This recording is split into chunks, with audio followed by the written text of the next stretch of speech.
Hi friends, welcome to tech travel Telugu. Friends, ఎవరైతే బడ్జెట్లో helmet purchase చేద్దాం అనుకుంటున్నారో వాళ్ళకి ఖచ్చితంగా ఈ వీడియో హెల్ప్ అయ్యింది. నేనైతే ఈ హెల్మెట్ యూజ్ చేస్తున్నాను. ఎగ్జార్ ఎపెక్స్ బ్లాక్ కలర్ అనమాట. బ్లాక్ కలర్ వైజర్లో చూస్తానికి చాలా బాగుంది కదా. మోటో వ్లాగ్స్ రికార్డ్ చేసేటప్పుడు అలాగే రైడ్ రివ్యూ చేసేటప్పుడు నేను ఈ హెల్మెట్ అయితే యూజ్ చేస్తాను. కానీ డైలీ తిరగడానికి ఒక హెల్మెట్ కావాలి అని చెప్పేసి నేను ఇదైతే పర్చేస్ చేశాను అనమాట. ఇదైతే కొద్దిగా హెవీ వెయిట్ అయితే ఉండిద్ది. ఇక్కడ నేను కెమెరా పెట్టేసి లోపల మైక్ పెట్టేసుకొని వీడియోస్ రికార్డ్ చేస్తాను అనమాట. కానీ డైలీ నార్మల్గా సిటీలో తిరిగేటప్పుడు కానీ ఫ్యామిలీతో బయటికి వెళ్ళేటప్పుడు కానీ ఈ హెల్మెట్ పెట్టుకోవాలంటే చాలా అన్కంఫర్టబుల్గా అయితే ఉండిద్ది. అందుకే నేను తక్కువ బడ్జెట్లో తక్కువ వెయిట్ ఉన్న హెల్మెట్ అయితే పర్చేస్ చేశాను. సో ఫస్ట్ అయితే ఇది ఓపెన్ చేసి దీని లోపల హెల్మెట్ ఎలా ఉందో మీకు ఇప్పుడు చూపిస్తా. ఫ్రెండ్స్, హెల్మెట్ అయితే చూస్తానికి ఇలా ఉండిద్ది. ఇది స్టీల్ బడ్ కంపెనీది అనమాట. మోడల్ వచ్చేటప్పటికి ఎయిర్. నేనైతే ఇది ఆఫ్లైన్ మార్కెట్లో పర్చేస్ చేశాను. గుంటూరులో ఆటో కింగ్ షాప్ మీ అందరికీ తెలిసిందే కదా. ఆ షాప్లో నేను ఈ హెల్మెట్ అయితే పర్చేస్ చేశాను. చాలా తక్కువ ప్రైస్లో అయితే నాకు ఈ హెల్మెట్ అయితే వచ్చిందనమాట. ఎంతకు కొన్నానో తెలుసా? ఇది 1100 అంట. నాకు 900కి అయితే ఇచ్చారు. కాకపోతే నేను ఇక్కడ వైజర్ అయితే వైట్ కలర్ది అయితే వచ్చింది. నాకు వైట్ కలర్ది అయితే వద్దని చెప్పాను అనమాట. బ్లాక్ కలర్ది వేసినందుకు ఒక ఎక్స్ట్రాగా 150 అయితే తీసుకున్నారు. సో ఓవరాల్గా 1050కి నాకు ఈ హెల్మెట్ అయితే వచ్చేసింది. ఒక 1000 రూపాయలు మీ బడ్జెట్ అయితే మాత్రం ఈ హెల్మెట్ అయితే పర్చేస్ చేయొచ్చు. చాలా లైట్ వెయిట్ అయితే ఉందన్నమాట. ఇంకా ఫీచర్స్ విషయానికి వస్తే దీంట్లో మీకు ఎటువంటి ఫీచర్స్ అయితే ఉండవు. ఇక్కడ మీకు డబుల్ డీరింగ్ కూడా ఉండదు అనమాట. నార్మల్ బకీల్ అయితే ఉండిద్ది. ఇక్కడ నుంచి మీరు ఇట్లా లాక్ చేసేసుకోవడమే, అంతే. ప్లగ్ అండ్ ప్లే లాగా చాలా సింపుల్గా అయితే ఉండిద్ది. ఎవరైతే 100cc 125cc లోపు ఉన్న వెహికల్స్ యూజ్ చేస్తున్నారో వాళ్ళైతే మాత్రం ఇట్లాంటి హెల్మెట్ అయితే పర్చేస్ చేయండి.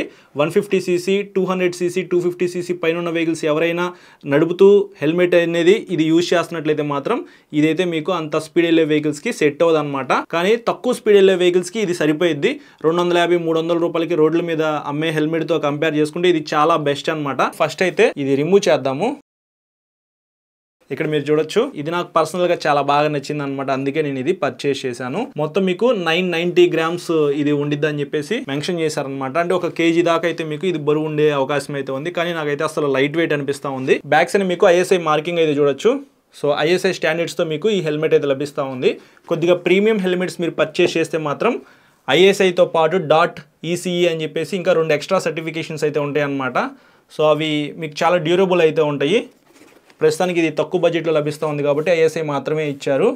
ఒకసారి పెట్టుకొని చూపిస్తాను. ఇక్కడ మీరు చూడొచ్చు, హెల్మెట్ పెట్టుకుంటే చూస్తానికి ఇలా అయితే ఉండిద్ది.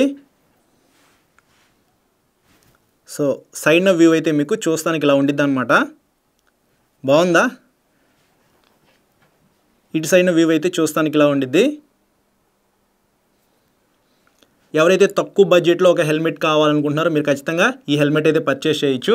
ఈ బకిల్ మీరు కొద్దిగా అడ్జస్ట్ చేసుకోవాలి. సో పెట్టుకున్న తర్వాత ఇట్లా పెట్టుకుంటారు కదా. సో ఇక్కడ మీకు టైట్ అనిపిస్తే మాత్రం మీకు ఇక్కడ అడ్జస్ట్మెంట్ అయితే ఇచ్చాడు. సో ఈ అడ్జస్ట్ చేసేసుకొని మీరు పెట్టుకోవచ్చు. ది బెస్ట్ హెల్మెట్ అయితే 1000 రూపీస్లో ఇదని నేను చెప్పను. కానీ మిగతా హెల్మెట్స్తో కంపేర్ చేసుకుంటే చాలా వరకు మీకు డ్యూరబిలిటీ అయితే ఉండిద్ది అనమాట. నా దగ్గర ఇంకొక హెల్మెట్ అయితే ఉంది. ఇంతకు ముందు నేను వెస్పా అయితే యూజ్ చేసేవాడిని. ఇదైతే యూజ్ చేయట్లేదు అనమాట. హెల్మెట్ నిండా బాగా డస్ట్ అయితే ఉంది. అలాగే ఈ క్లిప్ ఏదైతే ఉందో ఇది పాడైపోయింది అనమాట. అందుకే దీన్ని పక్కన పెట్టేసేసాను, యూజ్ చేయట్లేదు. అందుకే ఈ హెల్మెట్ పర్చేస్ చేశాను. చాలా మంది ఇన్స్టాగ్రామ్లో మెసేజ్ చేస్తున్నారు, అలాగే యూట్యూబ్లో కూడా కామెంట్స్ చూస్తున్నాను అనమాట. 1000 రూపీస్లో బెస్ట్ హెల్మెట్ ఏముంది, 5000 రూపీస్లో బెస్ట్ హెల్మెట్ సజెస్ట్ చేయండి. నేను పల్సర్ 150 యూజ్ చేస్తాను, NS 200 యూజ్ చేస్తాను, MT-15 యూజ్ చేస్తాను, వాటికి ఏ హెల్మెట్ సెట్ అయ్యిద్ది అని చెప్పేసి చాలామంది కామెంట్స్ అయితే చేస్తూ ఉంటారు కదా. వాళ్ళకైతే నేను ఒకటే చెప్తా ఉన్నాను, మీ దగ్గర ఉన్న బడ్జెట్ ప్రకారంగా మీకు నచ్చిన హెల్మెట్ ఏదైనా పర్చేస్ చేయండి. వెగా, స్టీల్ బడ్, స్టడ్స్ మీ ఇష్టం. ఈ 3 బ్రాండ్స్లో ఏదైనా సరే మీరు బడ్జెట్లో కావాలనుకుంటే ఒక హెల్మెట్ అయితే పర్చేస్ చేయొచ్చు. కొంచెం ప్రీమియంగా వెళ్ళాలంటే మాత్రం మీకు LS2 అయితే ఉంది. ఎగ్జార్ హెల్మెట్స్ ఉన్నాయి, అలాగే SMK హెల్మెట్స్ కూడా చాలా బాగుంటాయి. మీ బడ్జెట్ 5000, 6000, 7000 రూపీస్ అయితే మాత్రం మీరు ఆ బ్రాండ్స్లో అయితే ఒక మంచి హెల్మెట్ అయితే పర్చేస్ చేయండి. సో ఇది ఫ్రెండ్స్ వీడియో అయితే. నచ్చితే లైక్ చేసి మీ ఫ్రెండ్స్ అందరికీ షేర్ చేయండి. మీకు ఏమైనా డౌట్స్ ఉన్నాయనుకోండి ఈ వీడియో కింద కామెంట్ చేయండి, లేకపోతే ఇన్స్టాగ్రామ్లో ఫాలో అయిన తర్వాత మెసేజ్ చేయండి. నేను మెసేజ్ చూస్తే మీకు ఖచ్చితంగా రిప్లై అయితే ఇస్తాను. ఎవరైతే మన ఛానల్ని సబ్స్క్రైబ్ చేయకుండా చూస్తున్నారో వాళ్ళైతే సబ్స్క్రైబ్ చేసుకుని పక్కన బెల్ ఐకాన్ అయితే క్లిక్ చేసి పెట్టుకుని నేను వీడియో పెట్టిన వెంటనే మీకు నోటిఫికేషన్ వస్తుంది. Thank you.